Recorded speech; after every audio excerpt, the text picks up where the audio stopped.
This is Nick Redding, and you're listening to PreserveCast, a podcast with a worldwide listenership that explores the broad world of preservation from every angle, from drones to mudlarking and everything in between. Now, let's get preserving.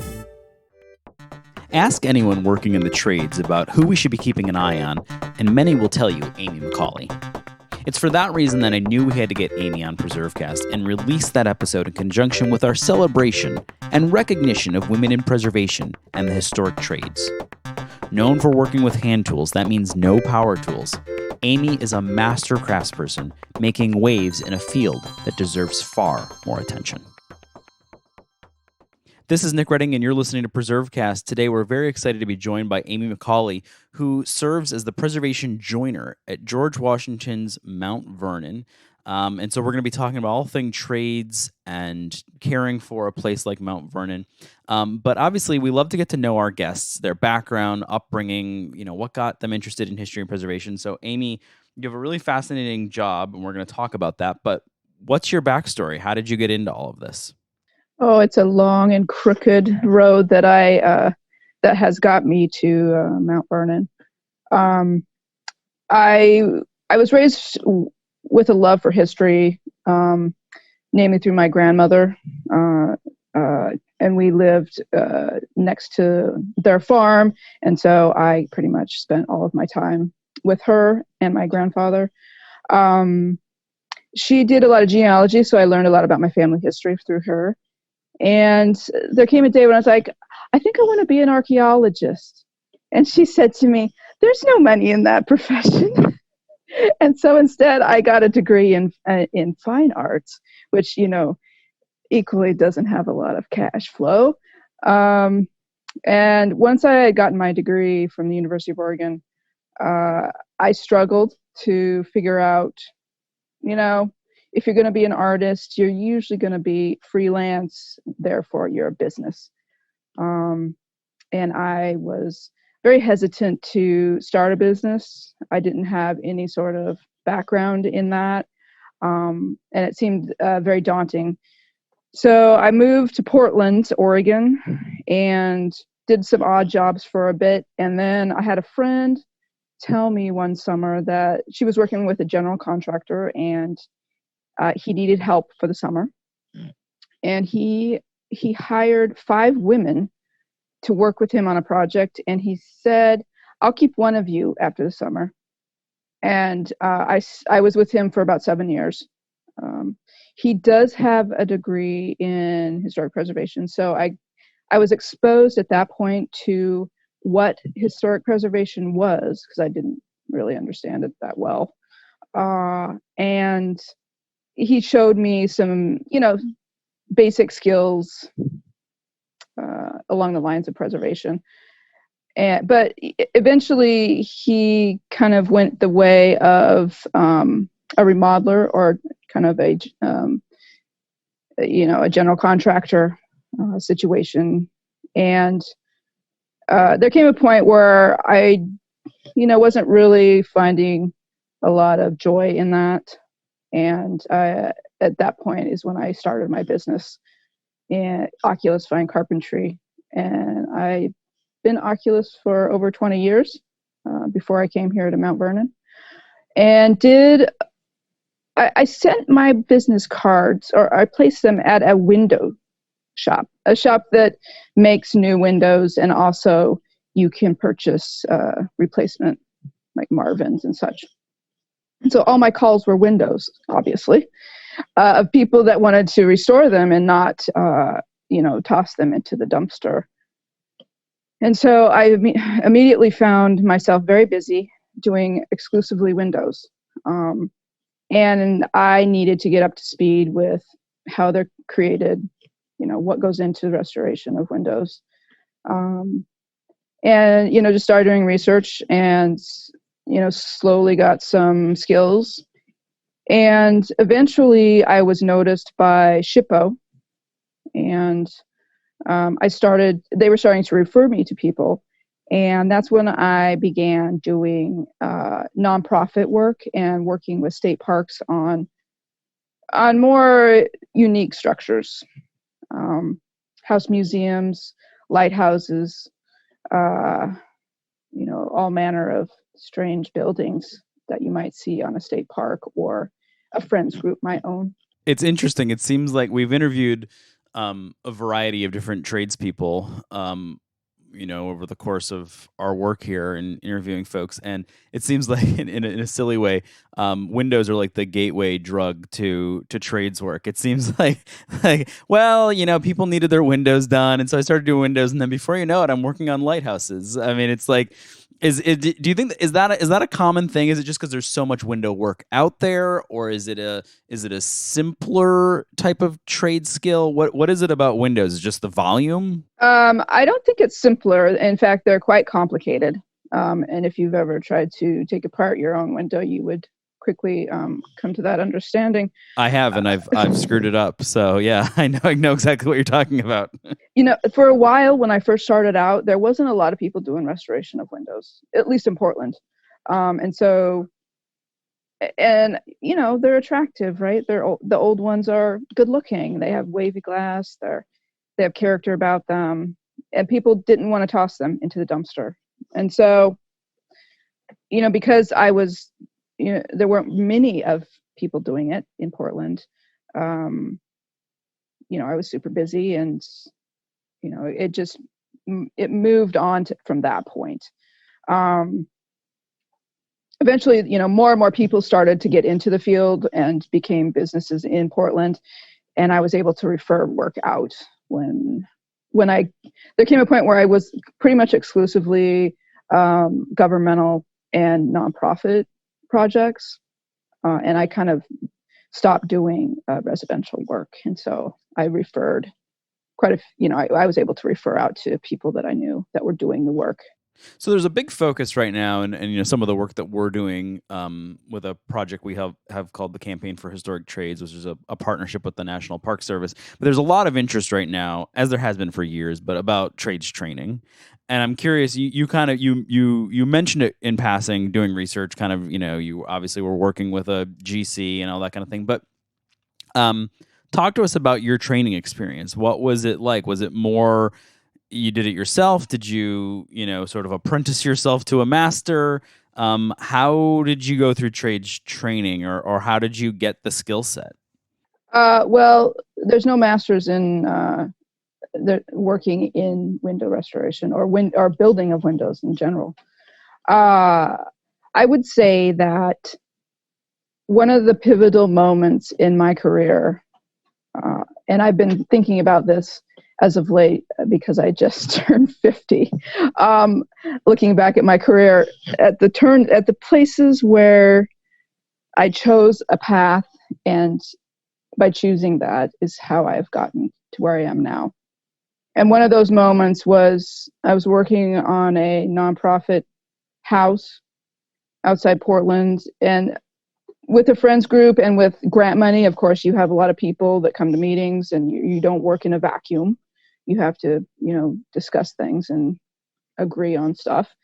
And a timber framer, a good friend of mine, David Rogers, was there, and we needed some windows made new for the house because they had been replaced with aluminum replacements, and the nonprofit wanted them to look like the rest of the house. And so I went to the shop where, I did, and I got a quote for the shop making new windows. And I brought the bid back to the meeting in the group, and David said, well, I think those windows should be hand built, because not only are you providing a product in keeping with the character of the house, but you're also keeping a dying craft alive. And I looked at him and I was like, well, gosh, I don't know how people make these by hand. And it pretty much, that sentence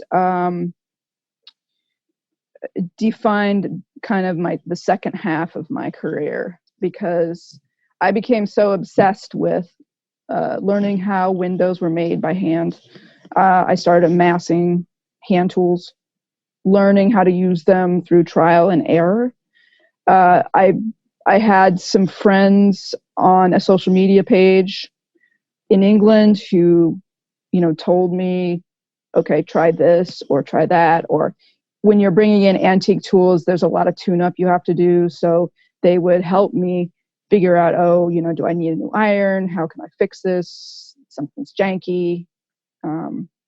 So through a lot of trial and error, I eventually became fairly comfortable using the hand tools, and I started learning how to build hand planes, very specific ones. There's side escapement sash profile planes. And I needed to be able to build those so that I was able to go 100% unplugged. And that's now, so I've heard sort of through the grapevine, and one of the reasons we wanted to talk to you, and I think it's maybe a good segue to talk about your work as a joiner, and we need to define that for folks too. But that you do almost all of your work without power tools. Is that true? Is that like your I don't know if that's your thing, but is that what Amy McAuley is known for? It sounds pretty cool. It sounds pretty hardcore. Yeah, that is. You're unplugged. You're like, it's like preservation unplugged. Yes. So once I was able to build those planes and the irons, I sold all my power tools in one big sale. Wow. And looking back on that moment, that was really crazy. I won't deny that. I don't know.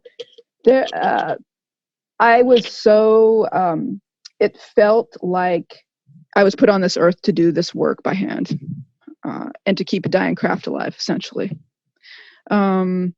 There's not a lot of people doing sash building by hand. I know there are folks that know how to do it, and but for some reason I felt like I needed to just go cold turkey, sell them all, and sink or swim with my business. And I guess you swam, and then you swam all the way across the country to Mount Vernon. And so for people who are listening who may not be familiar, we've got listeners all across the world and a lot of different, types of work, and people who are just interested in preservation, passionate about it, all that kind of thing. What is a joiner? Is it a carpenter?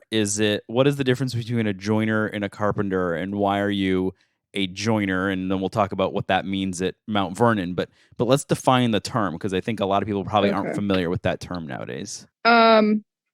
Joiner is someone that usually works at a bench. So you're doing joinery at a bench. For me at Mount Vernon, I'm working on windows and doors. So we would remove them from the buildings, and I'm able to work at them at a workshop or a bench. I also run moldings at the bench for Mount Vernon. So historically, the differentiation between the carpenter and the joiner profession was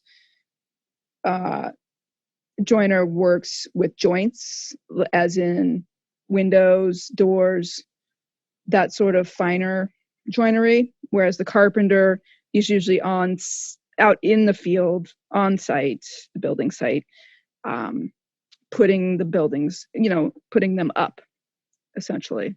Was the joiner, would you consider, and I'm sure that there would be some squabbling over this, but would you consider the joiner to be, is it a higher skill set than a carpenter, or just a different skill set? I would say just a different skill set. I don't think, putting Mount Vernon together is no easy thing. Right. All those timbers. And, I do work with a carpenter here who is, taught me a lot about timber framing, because I don't have that background. And I've had to come up to speed fairly quickly on that, because, with COVID, we've had some reduction of staff. I was just going to say, that it might be a good segue to talk about Mount Vernon. You're talking about you're working with Carpenter and all that kind of stuff. So, I know this is a funny question for most people, what's a typical day? I don't really have a typical day. So I don't know if you do, but what kind of projects, what do you do at Mount Vernon? What sort of projects do you work on? I think a lot of people think the building's in, fantastic shape. What do you mean you have to keep working on it? I mean, obviously it needs repair and all those sorts of things, but maybe give us some examples of projects that you're either working on currently or you have worked on that people should know about, and then we'll talk about maybe what's challenging, what's coming up, all that kind of stuff. But let's just talk about Mount Vernon. Well, I'm an early person, so I get here early in the morning. I usually like to take a walk up to the mansion and historic area. For those who've never been here, our estate is quite large. It's over 400 acres. There's about a half a mile between my office workshop space and the historic area. So you do have to walk a bit to actually get up to the historic area. And I do, and I like to walk up there because it reminds me of where I am. Occasionally, and if I'm spending a lot of time in the office or in the workshop, I forget where I'm working or what I'm doing. And for my work, it's very important to ground myself and go up and see the historic area, see the mansion.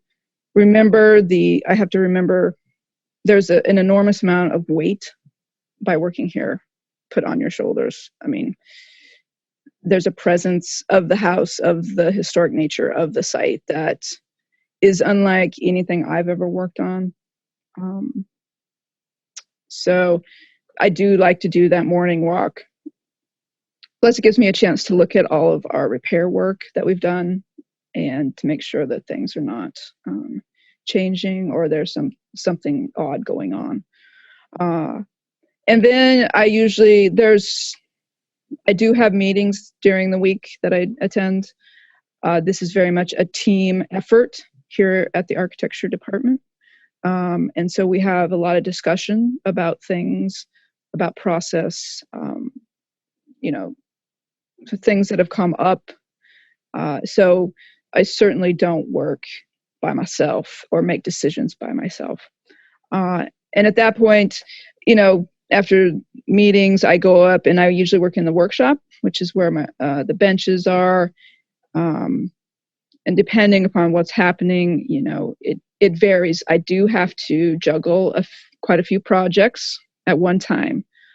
With windows and doors, there's opportunity for juggling of projects in that, you'll have product drying, coatings drying, glazing putty drying. So there's, opportunities to, do other work at that point. I'm currently working on the new room door restoration. I'm also working on the North Garden House sash. And I'm also working on the grist mill, which is another historic structure that we have, but it's down the road a bit there. It's built in the 30s, so it's not as old as the historic area buildings are. So, my work does vary. We have upcoming, there's our big project for the year is the north-south end of the mansion are being restored. And all of the rustication is coming off. We do repairs to the wood siding, and then we redo the sand coat that's on the siding. At that point, I am in charge of the windows. So all the windows get restored at that point. We also have to install the Venetian. The Venetian window was something that I was involved with in 2018 here. It was a massive project. At that point, I was still a contractor, so I was brought in from Oregon, and I did that work with the then conservator that was here, and that was a big project. What would you say of all of this is, I mean, I'm sure it's all challenging, but is there one aspect that really pops out? Is it the weight of the place? Is it making sure that you get it right? Is it working in a building where so many eyes are on it or so many people are going through it? What's something that just is a pervasive challenge? All those things are a constant presence. I think for me, the biggest ones are having to bring 110% of myself every day. It can be exhausting. And then the other is how we, we'll do a repair, and then, we get to watch it either fail or succeed. Isn't that sort of just life? It is, but it's funny because when I was a contractor, I did my work, and as best as I could, and then, I walked away from it, essentially. And, the maintenance and the upkeep was all done by others. And I just hoped that, they kept it up, well maintained, so that my repairs that I did were, had longevity to them. Here, we're doing the maintenance. And so, it is insightful, but it's also can be at times discouraging if things don't go as you planned, or if there's some odd thing that happens. So then you have to kind of, come back and reassess the process you did, where potentially there were issues. How can you change it for the better? So those two things are probably the most challenging. Well, this might be a good place for us to take a quick break. And then when we come back, let's talk about trades training, the future of these trades. You talked about keeping trades alive. So let's talk a little bit about that. And we'll do that right here on PreserveCast. We want to thank Oliver Pluff & Company for sponsoring today's episode of PreserveCast. Oliver Pluff & Company tells the story of historic American beverages, including teas, spiced drinks, cacao, and coffee, for historic sites, national parks, gourmet markets, and consumers looking for a great beverage hand-packaged in signature artisan tins. To enjoy a cup of history and learn more about what Oliver Pluff & Company offers, please visit oliverpluff.com. That's Oliver Pluff, spelled PLUFF.com.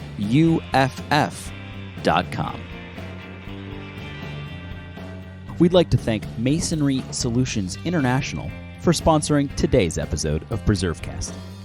Masonry Solutions International specializes in structural repairs for historic masonry buildings.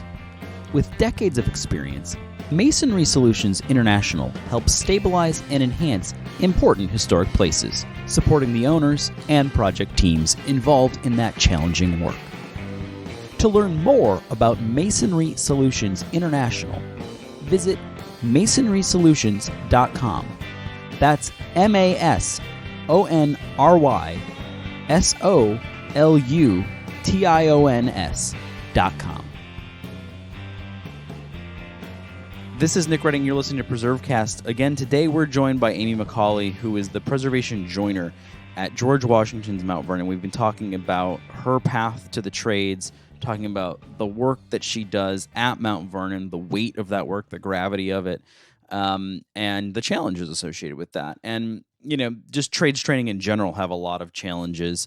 Given that you've been working in this for, a considerable period of time, you've seen it from the private sector side, you're working sort of in the nonprofit sector now. Are you optimistic about the future of historic trades? And then maybe sort of as a follow-up to that, what do you think needs to be changed? What I guess perhaps what concerns you? What would you like to see changed? Fairly optimistic. I think that there is an increase in interest in the trades.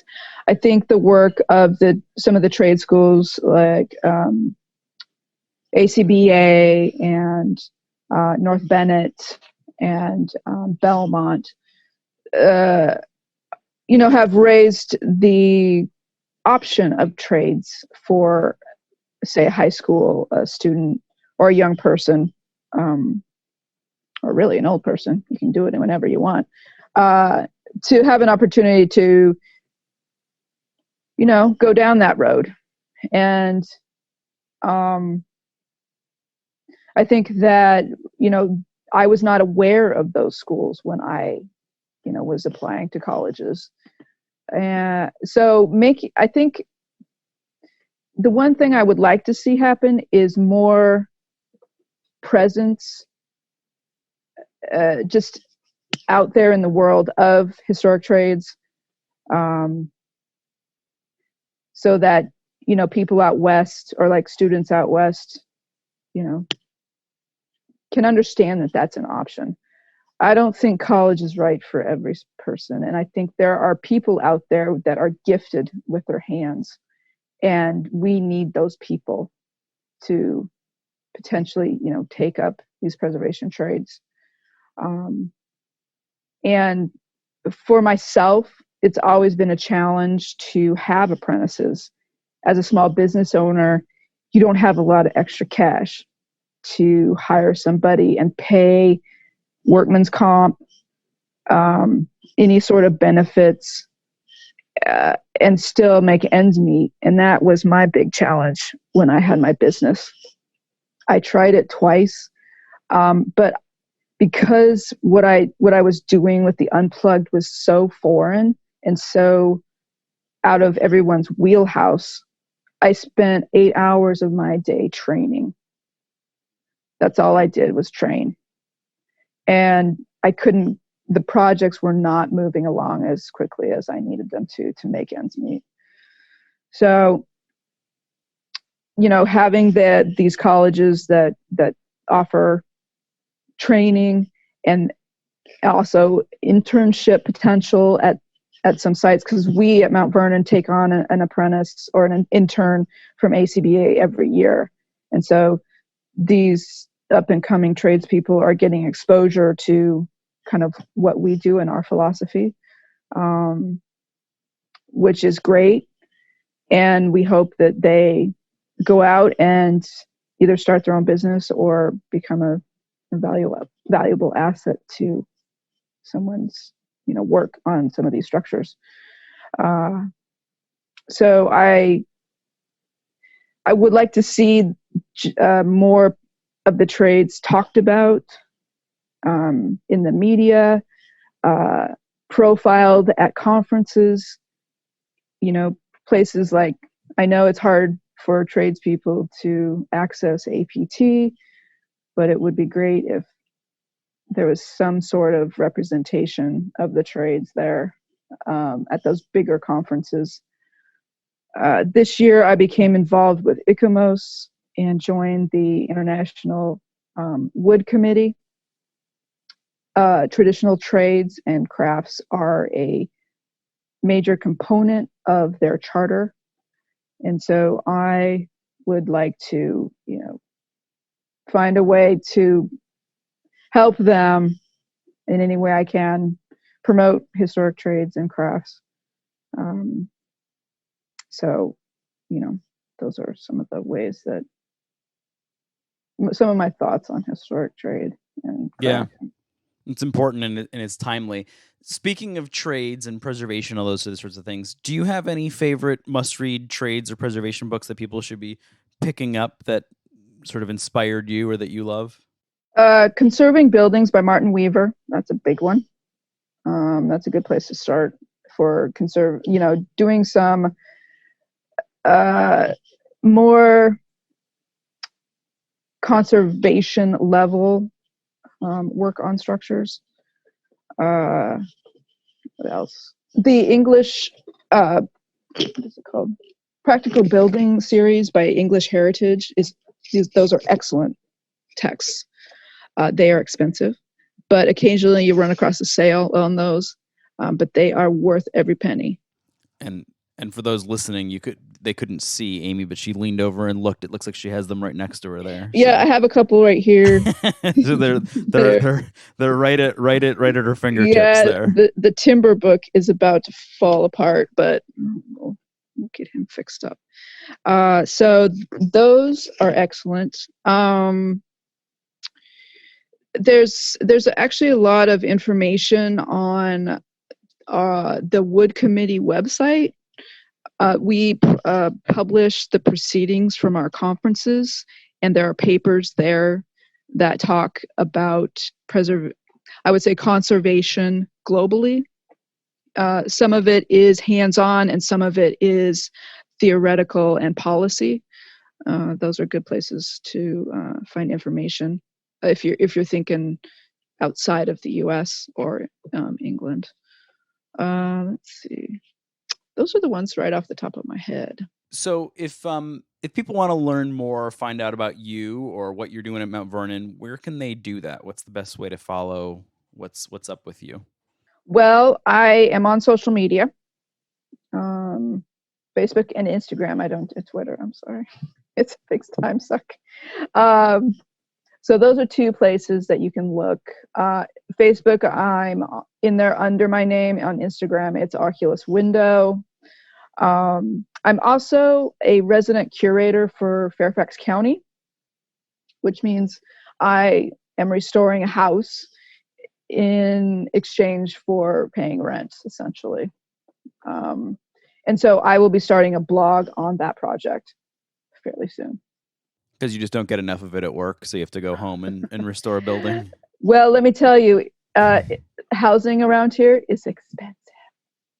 The DC metro area is very costly. Yeah. And so this was one way where I could live nearby, and I will say that being here, it can be very tedious. The work is, for instance, the new room door, I'm having to remove paint coatings like layer by layer. So it's very detailed. And sometimes I just want to go home and build a staircase or build, just get in there and build something from start to finish in a weekend, or, get up there and fix my gutter. I think that would be a great pull quote for this episode. Sometimes I just want to go home and build a staircase. That's never been said on PreserveCast. I've never said it, but I love it. I think it encapsulates this conversation very well. So, with the resident curatorship, not only is it giving me housing on a beautiful spot in Lorton, Virginia, but I'm also restoring and able to actually work and do physical labor on a historic structure and saving it for, the state of Virginia. It's a little unusual building in that it's a peeled log construction built in 1876. And so it's been fun so far. And well, we'll have to have you back maybe to talk a little bit about that and about your new staircase there. Before we go, this is generally the most difficult question for anyone, particularly someone in your sort of position, but what's your favorite historic place or site? And we'll just give you a pass and say, of course, it's Mount Vernon, because that's where you work right now. But if you had to go beyond Mount Vernon. Well, that's a hard one, I have to say. I've worked on 7 lighthouses in Oregon and Washington State. And people, when I talk to people, they're like, oh, it must be magical. And I'm like, it's hell on earth is what it is. Heceta Head Lighthouse might be up there as one of my favorite places. It was my first project with the lighthouse where I had to build all the sash for it. So it does hold a special place. It was grueling work, as all lighthouses are, but it's one of my favorites. Well, I think you can Google that. Yeah, I was going to say we will make sure to put a link to that in the show notes here. And I forgot to say that if you do want to find out about my older work, my website might be a good place to start because I have a lot of information on that. And what's the website address? www.oculuswindow.com. Cool. We'll put a link to that in the show notes as well. Well, this is probably a good place for us to wrap this up. You probably need to go and peel a layer of paint. And then maybe this weekend build a staircase. I don't know. But it's been so much fun. So interesting to talk with you. And again, I would love to have you back and maybe talk about the curatorship project. Thanks so much for joining us, Amy. Okay, thank you.